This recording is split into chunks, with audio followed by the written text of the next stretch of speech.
Ici Suzy Champagne, complice de vos lectures. Bienvenue à l'émission Vitrine des auteurs. Écoutez, aujourd'hui, je suis super excitée de vous présenter une jeune auteure qui tiendra son premier livre dans ses mains dans les prochaines semaines, Madame Mélanie Gagné, qui vient nous présenter aujourd'hui son livre Déconversion. Donc, bonjour Mélanie, merci infiniment d'avoir accepté mon invitation. Merci à toi, Suzy. Je suis très touchée. Mélanie, tu as un parcours qui est assez exceptionnel. Hein? Tu as été missionnaire dans une église protestante. Est-ce que tu peux nous parler un petit peu de comment est-ce que cette expérience-là t'a poussé à écrire ton premier livre? Très bonne question. En fait, j'ai été missionnaire. Donc, moi, je suis quelqu'un qui est passionné dans la vie. Puis je pense que quand je m'investis dans quelque chose, je m'investis à 100%. Donc, quand je suis devenue croyante, parce que je tiens à mentionner que je ne suis pas née dans une famille qui était croyante, c'est un choix que j'ai fait de moi-même, bien, je me suis investie à 100% dans ma foi jusqu'à en devenir missionnaire, à faire ce travail-là à temps plein pendant quelques années. Puis ensuite, vers la fin vingtaine, j'ai traversé ce que j'ai nommé à l'époque une crise de vie, qui s'est transformée en crise de foi. Et avec le temps, en fait, j'ai perdu la foi. Et ça, ben, ça m'a amené à écrire sur mon expérience de qu'est-ce que ça veut dire de perdre la foi. C'est quoi le processus par lequel je suis passée? Parce qu'en parlant avec d'autres qui ont aussi perdu la foi, je me suis rendu compte que on vit des processus assez similaires, beaucoup d'isolement, d'incompréhension, autant de nous-mêmes. On a de la difficulté à se comprendre et les autres ont de la difficulté à se comprendre. Donc, j'ai tenu à écrire mon expérience pour moi. Je pense que c'est de l'autothérapie, mais aussi pour en inspirer d'autres qui traversent des grandes transitions de vie. Justement, à l'intérieur de ton livre, t'expliques un peu le chemin pour être capable d'aller vers sa propre croissance personnelle. Sans rentrer dans tous les détails, parce qu'évidemment, on veut lire ton livre, mais comment est-ce que ça se fait de passer de la foi à notre propre chemin lumineux qui amène notre propre croissance personnelle? C'est une très bonne question. Pour moi, ça a été un long processus. Je pense que, premièrement, il faut s'armer de patience parce que quand on passe d'un chemin de foi, donc il faut se souvenir que ce sont des croyances auxquelles j'ai choisi d'adhérer, mais qui viennent de l'extérieur. Hein, donc, des gens, des enseignants qui m'enseignent des croyances et tout ça. Et éventuellement, ben, c'est de prendre conscience. En fait, c'est de remettre en question un peu ces croyances-là qui me sont enseignées. Pour certains, je pense qu'ils vont se rendre compte que ça leur convient. Puis ça, pour moi, de se rendre compte que ça me convient comme croyance, c'est aussi d'aller vers mon propre chemin. Quand je remets en question mes croyances et que je les reconfirme, ben, je prends alors mon propre chemin qui reste dans ce chemin-là. Dans mon cas, ben, ça a été de me rendre compte que les croyances ne me convenaient plus. Et là, ça a été un très long chemin de déconstruction. Moi, j'appelle ça déconstruction des pensées, déconstruction des croyances. Ensuite, un besoin de m'assumer. Donc, ça, c'est aussi une étape, là, de s'assumer dans ses non-croyances, dans ses nouvelles croyances, dans ses doutes, de m'assumer auprès de mon entourage qui était croyant, auprès de mes amis aussi, de mes nouveaux amis qui n'étaient pas chrétiens. Déconstruire ses croyances et ses pensées, pour moi, c'est du moins un début de chemin. Justement, Mélanie, c'est pas toujours évident. Dans ton cas, c'est la foi. Dans le cas de d'autres personnes, c'est des divergences politiques. Dans le cas de d'autres personnes, c'est des valeurs qui sont différentes, un choc culturel. On vit tout ça à différents niveaux. Comment est-ce qu'on fait face justement à notre entourage lorsqu'on est un petit peu la personne qui est différente et la personne qui s'assume dans un angle différent? Est-ce que tu as des trucs justement pour faire face à cet entourage-là qui est différent de nous? C'est tellement une bonne question, encore une fois. Je trouve que c'est une question qui me revient souvent, honnêtement, que plusieurs personnes viennent me voir à ce sujet-là.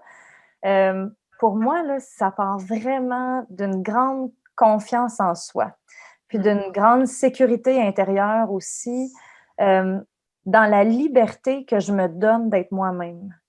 Puis le droit que j'ai d'être moi-même, d'être différente. Je suis quelqu'un qui est douce aussi. Donc, tu sais, pour moi, de m'assumer auprès de mon entourage, de ma famille. Dans mon cas, ça a été, c'était pas au niveau de ma famille la difficulté, c'était plus au niveau de mon entourage chrétien. Mais je trouve que d'user de douceur, c'est vraiment aidant. C'est ça que j'aimerais dire. Puis une image que je donne aussi souvent aux gens, c'est que moi, souvent, je vais fermer les yeux puis je vais m'imaginer m'asseoir en dedans de moi. Fait que c'est un peu abstrait comme image, mais c'est vraiment de me voir assise en dedans de moi, les deux pieds bien ancrés en moi, puis en ce que je suis. Puis je trouve que quand je me vois assise en dedans de moi, ça me calme, ça m'enracine. Puis je pense que ça m'enracine aussi dans le monde physique, là. Tu sais, les gens devant qui je me situe, devant qui je me tiens, vont sentir aussi cet enracinement-là. J'aime pas du tout le débat, moi, tu sais, de tenir mes idées, de convaincre quelqu'un de mes idées. Je suis pas du tout là-dedans. Fait que comment faire face à mon entourage, à mes amis, qu'est-ce que je pourrais donner comme conseil, c'est d'y aller vraiment dans la confiance en soi, la douceur, s'asseoir à l'intérieur de soi, juste d'assumer qui on est sans essayer de convaincre l'autre de ses positions.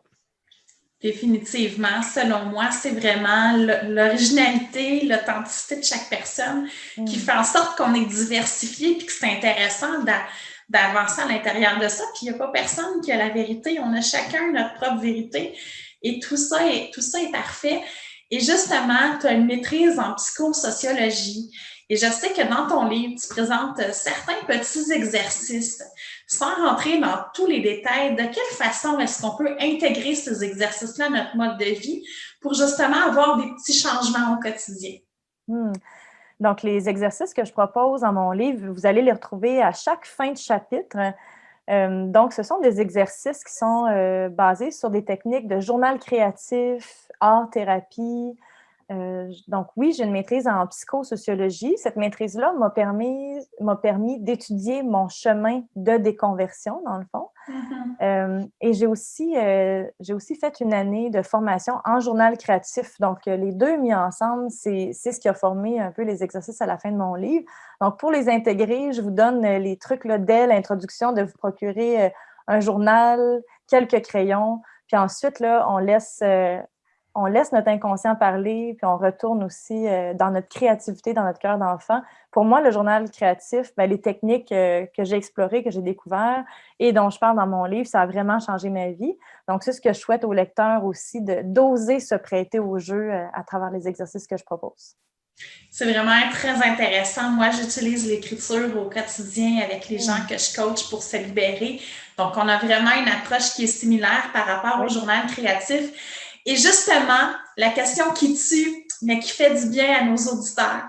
Il y a des gens qui se trouvent ça difficile en ce moment. On est dans une deuxième vague, dans un reconfinement. On a appris dernièrement que notre jour de l'an va se passer seul avec notre bulle, bien qu'on va pouvoir fêter Noël avec 10 personnes. Donc, il va falloir faire de la sélection naturelle. Si tu as un truc pour être capable de passer ce temps des fêtes-là, qui ne sera pas facile, cette période festive-là qui va être, nous, avec notre sapin de Noël et nos cadeaux qu'on va peut-être même s'offrir à nous-mêmes, ce serait quoi? Moi, je vous inviterais à plonger dans la créativité. Je suis quelqu'un qui voyage beaucoup. J'ai grandi aussi, j'ai été élevée comme enfant unique, bien que j'ai des frères et sœurs, mais juste beaucoup plus âgés que moi. Donc, j'ai eu souvent à être seule dans ma vie. Donc, le confinement en ce moment, d'être seule, de passer le temps des fêtes peut-être un peu plus seule, c'est sûr que c'est triste, mais pour moi, c'est une réalité à laquelle je suis habituée. Et moi, le grand truc que j'ai développé là, pour m'accompagner là-dedans, c'est de plonger dans le journal, de m'écrire à moi-même, de passer un temps avec moi-même. Et là, avec les techniques de journal créatif que je propose, on n'est plus seulement dans l'écriture, dans quelque chose qui est exigeant, mais c'est dans le laisser aller, dans les gribouillis, oser faire des fautes de français, oser écrire sans suivre les lignes, sortir des lignes, donc sortir les pinceaux, les pastels, etc. Donc, si ça vous tente de tenter l'expérience, de plonger en dedans de vous-même, de passer un temps de qualité avec vous-même, je vous invite à essayer le journal. D'ailleurs, si jamais ça vous intéresse, moi, j'ai une chaîne YouTube sur laquelle je propose des exercices gratuits pour vous initier au journal créatif. Donc, le nom de ma chaîne, c'est Mélanie Gagné, Journal créatif. Et vous allez voir là, quand même quelques exercices Puis là, ben, en te parlant, Suzy, je me dis, je pense que je devrais essayer de monter peut-être quelques exercices de plus, justement pour le temps des fêtes. Hein. Pourquoi pas prendre le temps de faire un bilan de mon année? Parce que c'est ça, pour moi, 2020, oui, ça a été des défis, mais il y a aussi eu des belles choses. Vous allez d'ailleurs trouver là, des exercices sur la chaîne qui sont déjà adaptés à la COVID, des exercices que j'avais faits dans le temps du premier confinement au mois de mars ou avril. C'est vraiment génial. Je pense que c'est une chaîne intéressante à découvrir. Surtout que, étant donné que la parenté va être moins nombreuse cette année, ça a plein de désavantages, mais un des avantages, c'est qu'on va avoir du temps avec les gens qui habitent dans notre bulle. Donc, moi, avec mes enfants, je vais avoir plein de temps pour justement vaquer à cette petite créativité-là au quotidien qui m'a quand même bien manqué là, lors des années où est-ce que j'avais plus d'occupation à mon agenda. Et c'est d'ailleurs, là, je tiens à le mentionner, ce sont des exercices. Moi, je les propose, j'avais des adultes en tête. Par contre, sachez que le journal s'adresse vraiment à tout public. J'ai fait des ateliers pour des enfants, pour des adultes, des hommes et des femmes. Donc, si jamais il y a des hommes qui écoutent ma capsule, là, vraiment, je vous invite à oser aller dans votre créativité. Moi, les hommes qui sont venus dans mes ateliers en sont ressortis complètement transformés et charmés par le journal créatif. Mélanie, ce fut un pur bonheur de t'avoir avec nous. Bien que tu sois une jeune auteure, bien que tu aies juste une copie dans tes mains à l'heure actuelle, le tout est en préparation. Tu as déjà plus de 100 copies vendues en précommande. Oui. Donc, le meilleur moyen pour se procurer à l'avance notre copie, c'est où?